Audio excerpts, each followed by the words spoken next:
what he has invested in that is unbelievable. He's had nothing but hiccups, and he just had to put a whole new genset on there because he runs it into California.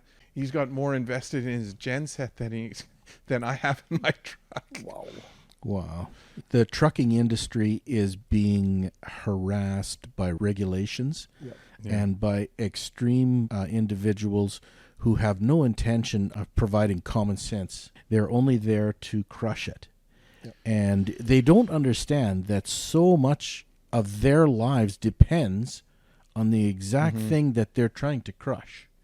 Because if all of a sudden every truck driver just stopped driving truck, whoa, boy, we'd be a totally different planet. Yep. Yeah, like these people, well, how come where's my latte? Yeah. They're not thinking. We can definitely get better. There was an article, British Columbia. There's a company that has an electric truck that goes up into the mountains and hauls logs. I don't know if you remember. It was in an article. It goes up electrically, and the batteries will last about 3/4 of the trip.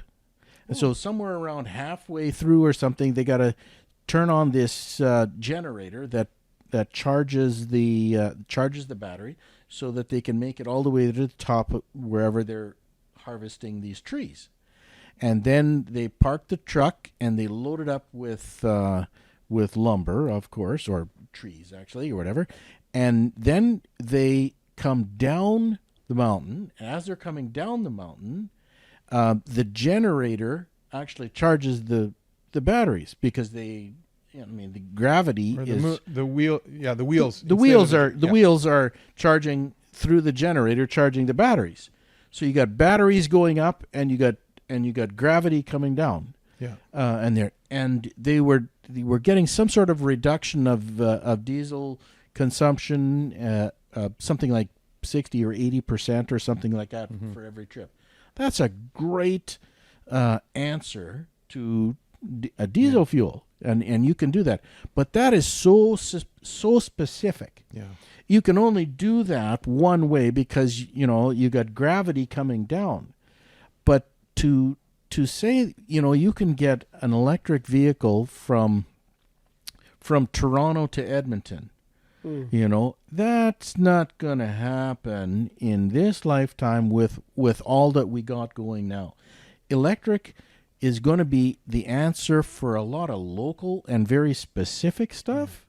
But to say it's going to go all across, our country is too big, our country is too vast and cold in the wintertime. There's way too many exceptions to it. I actually been keeping up with some of the stuff like hydrogen. I think there's some good stuff coming out with hydrogen. I have a client who actually does a lot of testing with hydrogen. And I sat with him and talked with him for quite a while, and he just does private. He comes from Europe, and Europe, they test everything, right?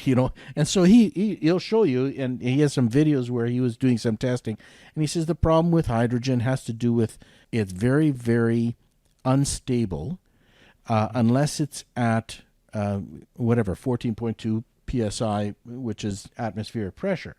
As soon as you get into a higher elevation, your PSI changes, and then your spark changes, like the ignition point changes. Oh, boy. And it's not just that. It's also if you're driving along and you got a storm coming in, and it's a higher barometric pressure, and that changes it, and now your ignition will change just because your barometric pressure in your environment changes. So you have to have a whole bunch of different scenarios, putting it in there just to make it work. And I think it's doable. You would have to definitely manage the hydrogen stuff like this, which is, that's all what he taught me, and it's probably kindergarten level for the guys who are actually working with hydrogen, because there's so many issues with hydrogen. But the power that hydrogen has, I think it's great. And I don't think anybody's going to be able to do hydrogen in and of itself. It has to be. It has to be combined itself. I talked to a guy in Ohio one day. He was running a long hood Peterbilt, hauling steel from Pittsburgh to Indiana, and he had a hydrogen system on his truck. It was like a genset on the side. It was mounted on the side of the trailer, of the frame. And I had a long talk with him. And he explained this whole thing to me. And somehow they had injected that straight into the injector or the cylinders. But he said he ran 70 miles an hour all the time from Pittsburgh. You run in the hills in Pennsylvania through Ohio. And he said he was running between 12 and 16 miles to the gallon. Oh my Fully word. loaded both ways. Wow. Fully loaded both ways. Wow. I said, how's that possible? And he explained, he gave me a pamphlet on this. You could buy it. It was very expensive. Yeah. But he says you can get it put on your truck. And he said, they guarantee you no less than 12 miles to the gallon. That's US. That's 14 miles Canadian.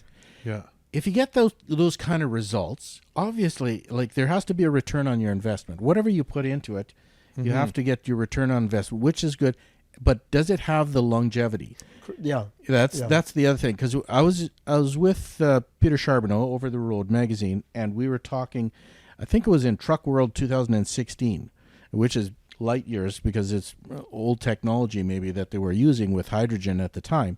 But they just told Peter at the time that one or two trucks that were doing some stuff with hydrogen on the East Coast, the engines blew because there was instability in it, and there's a lot of corrosion. Yeah, Yep. yeah. I'm sure because when corrosion. you have hydrogen with oxygen, where obviously is water. Well, he was saying too that if you get any of that stuff onto any metal, it'll corrode that metal instantly.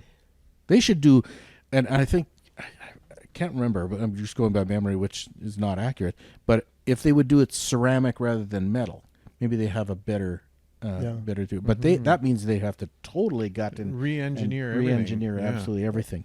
But I mean, it can be done. I mean, and I think it will be done. And I think there's a desire to have something new and different for sure in there. But it'll take much more engineering and much more. And I don't think there's going to be one solution. I think there's going to be hydrogen and diesel for this, and hydrogen that for that application, electric for over here, and it'll be a combination of everything for that. To have environmentalists say, no, we're going to completely eliminate diesel fuel by 2050. Well, come on, somebody's not thinking. I think one of the worst things that ever came out for the trucking industry, and I don't know if it's malicious or what, is biodiesel. They put what is it? Oil. Oil or oil? Is it oil or is it alcohol? No, it's oil. Cooking oil. Okay, that's what it. Okay, but that creates mold in tanks and stuff. I've had clients. It is horrible. Algae. That's what it is. Sorry. Brutal. Yeah, it is brutal, and that algae grows when it's cold, right? Yep. That's what stimulates the growth. Well, it should be banned in Canada. I talked to a driver. He actually got the back of the tank cut off, and they crawled inside there and scraped the stuff out. Oh, my word. Oh, he said just about had to grind it out of there. Oh, it my was. goodness. He had trouble with that for a long time, and they finally ended up opening the tanks and going in there and cleaning it out. Yeah, it's a terrible idea. Yep. And realistically, at least in my opinion, all it does is it makes, I guess, the canola industry more money.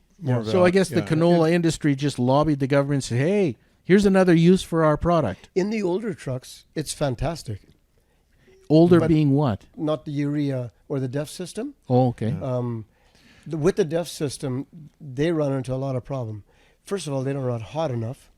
And secondly, everything is so small that it causes a lot of problems. But the older injectors, they'll just push it through. Yeah. See, my truck, as long as it's running, it's fine. Yep. I don't notice any difference. Have you used biodiesel? You have to, I guess. In Canada, it's like mandatory. North Dakota has what is it, 8%? Yeah, but they lower that in the wintertime. Canada takes it out completely in the wintertime. Oh, really? Yeah. Yeah. But good. They've had just way too many trucks on the side of the road. In the last 4 years, because of the biodiesel becoming, like there's more and more biodiesel, and I've had more trouble in the last 4 years with my truck, which can just about burn water. Like everybody talks about how bad co-op fuel is. My truck it'll just burn through whatever I put in there, which is good. It's just sturdy, whatever. But the biodiesel has has gelled up on me more than anything else. Yeah. And that's over 23 years on the same truck. It's unfortunate that industries just lobby to have their byproducts or their products being used when it has little to no value. Because they basically said it's bio because it's good for the environment. Well, no, it's like canola oil. I mean, our son-in-law is a farmer, and to say that it doesn't burn diesel fuel to harvest canola, that's ridiculous. I believe it's a sham. It's just a lobbying effort to sell their product. I don't have a problem when our trucks get more efficient. They do better fuel mileage. They do less emissions. That's all fine. There was an article I read that, well, I think it's been years ago already, but they were saying that the new trucks going into California, the exhaust coming out of the truck was cleaner than the air going into the intake. Yeah. The emissions were doing such a good job but I think California was in a bad state at that point, or is the state is in a bad state. I'll just leave that one alone, right? But I think that's terrific. But if it's not financially sustainable on all fronts, not just on everyone, but the truck drivers have to pay for it in all their maintenance on these insane. Yeah, but now they got totally unreal in California. They got totally unrealistic deadlines. By such and such a time you have to be all electric. It's just insanity. Yeah, like they are at some point in time they're going to be so ostracized. The rest of the country is going to just eclipse whatever they do. It's like ridiculous, guys. The numbers are really unsustainable or unrealistic. Probably everybody has seen it, but there was a short little clip that I seen on YouTube the other day. They were interviewing Elon Musk, and he said the numbers that are out there are stupid. He says, if today by just some miracle every vehicle coming off of production lines was electric, okay, and no more gas were built, to just go through the phase of phasing out the old ones to all electric would still take 23 years. Because on average a vehicle lasts 25 years. So in order to do that, that's longer than what the government wants. They want in 7 years, like, okay, we can't have gas anymore. What? You can, and they haven't started upgrading the grid. No, because in my cul-de-sac, there's 5 of us. Only one of us can have an electric vehicle. Well, look at. There's no way. They're already having a shortage in California right now of power. You can't do this and you can't do that, and they shut blackouts and all sorts of. Well, it's insanity. It's really like They had a bus that they were transporting from the east, from Toronto, I guess, where they build city buses. Okay. It was sitting in Headingley at the Flying J, out of power, couldn't go anywhere, was parked in a no parking zone. He couldn't go anywhere. So they showed that one of our drivers took a picture of it. They had a big diesel generator behind the bus, charging up the bus. It's become such a laughing stock. You know what? I've said it before. I would love to drive a Tesla. I think they're cool. Like just fully electric, no gas.